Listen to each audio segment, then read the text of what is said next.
भारत का जितना भी मुसलमान है या पाकिस्तान का जितना मुसलमान है वो सारे के सारे पहले हिंदू थे। गुरु रहमान जी मुस्लिम है फिर भी बजरंग बली के भक्त हैं। गुरु रहमान 22 तारीख को अयोध्या जा रहे हैं। निश्चित एकदम कंफर्म, निश्चित, कोई नहीं रोक सकता, कोई नहीं रोक सकता। मुसलमानों से एक मुसलमान होने के नाते ला इलाहा इल्लल्लाह मोहम्मद रसूलुल्लाह पढ़ रहा हूं। मैं सारे मुसलमानों से अनुरोध करूंगा तो पूरे हिंदुस्तान के मुसलमान दीपावली उत्सव दिखाए और बताएं कि नहीं सनातन सर्वश्रेष्ठ है। क्या फर्क पड़ता भैया, हिंदुस्तान में जिसके बॉस बजरंग बली है उसको फतवा तो कुछ नहीं बिगाड़ सकता है। जो राम का नहीं वो किसी काम का नहीं है। हाँ। और जो राम का नहीं है इसका मतलब दुराचारी है। गुरु रहमान जी मुस्लिम है लेकिन फिर भी हाथ में कलावा पहनते हैं। बिहार के एक चर्चित मुस्लिम अध्यापक जिनका नाम गुरु रहमान है, जो 11 रुपए में बच्चों को दरोगा बना देते हैं, उनको राम मंदिर की प्राण प्रतिष्ठा का इन्विटेशन यानी भाव भरा आमंत्रण पत्र आया है।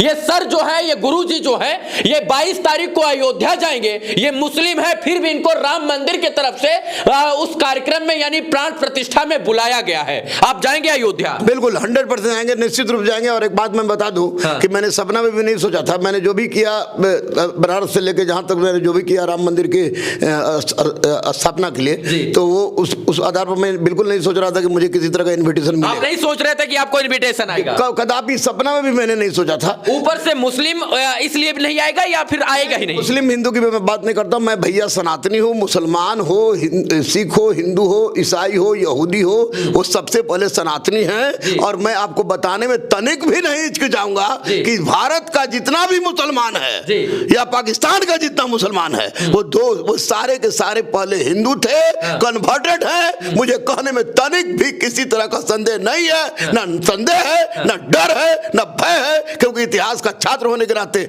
मैं इतिहास को जानता हूं, सनातन को जानता हूं, सनातन में जीता हूं। और मेरी बेटी अदम्य आदिति, मेरा बेटा अभिज्ञान अर्जित, मेरी पत्नी अमिता कुमारी, तीनों हिंदू हैं और मैं मुसलमान। तो कहां पहाड़ टूट गया, कहां पहाड़ टूट? ऐसी परिस्थिति में गुरु रहमान 22 तारीख को अयोध्या जा रहे हैं। निश्चित, एकदम कंफर्म, निश्चित, कोई नहीं रोक सकता, कोई नहीं रोक सकता। अगर इन्विटेशन नहीं मिलता तो मैं पैदल चल जाता, अगर साधन नहीं होती तो। गुरु रहमान सर को जो है कामेश्वर चौपाल जी ने, जिनकी पहली ईंट राम मंदिर में लगी है, राम मंदिर की पहली ईंट इन्हीं की लगी है, उन्होंने आपको इन्विटेशन दिया? हाँ जी बिल्कुल, उन्होंने इन्विटेशन, हमको फोन आया आज 9:15 बजे कि आप कहाँ हैं। तो हम बोले कि हम तो, मैं घर पर हूँ चूंकि टेस्ट होता है, तो बोले कि आप आइए, वो जरूरी काम है। तो मैं आनंद फानंद में गया, बोले कि आधा घंटा का मेरे पास समय, आई जल्दी से आइए। तो मैं गया वहाँ गया तो मैंने देखा कि कामेश्वर चौपाल जी हैं, चूंकि पहले भी आ चुके थे हमारे पास, तो आ चुके थे। तो उसके बाद हम गए तो वहाँ उन्होंने कहा कि प्रधानमंत्री के विशेष निर्देशन पर आपको आमंत्रण मिल रहा है। प्रधानमंत्री के विशेष निर्देशन पर आपको आमंत्रण मिल रहा है, आपने जो किया उसका ये प्रतिफल है।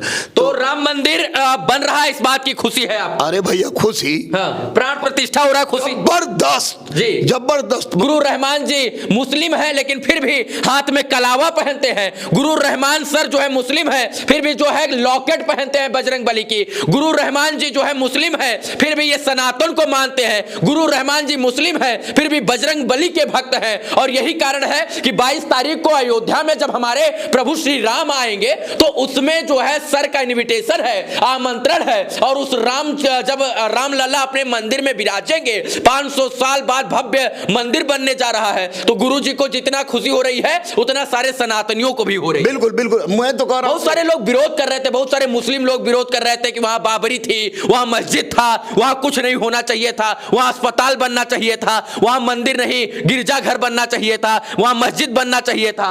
एक बात मैं आपको स्पष्ट रूप से बता दूं, एक बात सुन लीजिए, सबसे बड़ी बात कि अयोध्या से इस्लाम धर्म के किसी भी सूफी संत या किसी भी प्रोफेट का कोई भी संबंध होता और तब मुसलमान चिल्लाते तो हमको लगता कि चलो अच्छी बात है। अरे अयोध्या पुरुषोत्तम श्री राम की जन्मस्थली है भैया, जन्मस्थली नहीं बदलती है। और जो चिल्ला रहे हैं उन्हें मैं एक शब्द में कहूंगा वो जाहिल है, जाहिल है। उन्हें यहाँ रहना नहीं, पाकिस्तान चले जाए, पाकिस्तान चल जाए, अफगानिस्तान चल जाए, कहीं चल जाए, लेकिन पुरुषोत्तम श्री राम लला की मूर्ति स्थापित हो रही है, उसका विरोध करने वाला व्यक्ति किसी भी दृष्टिकोण से वह राष्ट्र की बात नहीं सोचता है। और मेरे लिए धर्म सेकेंडरी चीज है, राष्ट्र प्रथम चीज। राष्ट्र के लिए मर जाने और मारने के लिए गुरु रामान, जो राम का नहीं वो किसी काम का नहीं है। और जो राम का नहीं है इसका मतलब वो दुराचारी है। और मैं तो कह रहा हूं कि सबको जम के दिवाली मनाना चाहिए। मैं मुसलमानों से एक मुसलमान होने के नाते ला इलाहा इल्लल्लाह मोहम्मद रसूलुल्लाह पढ़ रहा हूं। मैं सारे मुसलमानों से अनुरोध करूंगा कि जिस दिन 22 जनवरी को जो दीपावली का उत्सव होगा तो पूरे हिंदुस्तान के मुसलमान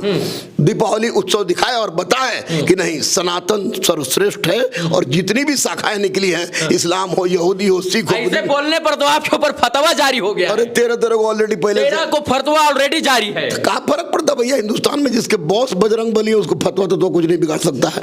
अब बजरंग बली को छोड़ो, किसी डरते उड़ते भी हम नहीं है। सर के ऊपर 13 फतवा जारी हो चुका है, लेकिन ये सनातन में इतने लीन हो गए हैं कि ये सिर्फ मर्यादा की बात करते हैं, हमारे पुरुषोत्तम प्रभु श्री राम की बात करते हैं। 500 सालों का वनवास, इसके बाद मुस्लिम धर्म के लोग अड़चन लगा रहे थे कि मंदिर नहीं बनेगा, लेकिन कुछ लोग बीजेपी वाले कह रहे थे मंदिर वही बनाएंगे, तारीख नहीं बताएंगे। मंदिर भी बन रहा है, 22 तारीख भी आ गई है। हाँ देखिए, इसमें जो विरोध कर रहा है वो बिल्कुल मैं उसको जाहिल कहूंगा। और अयोध्या में राम मंदिर अगर नहीं बनता तो ये समझिए कि इससे बड़ा अभिशाप कोई नहीं होता।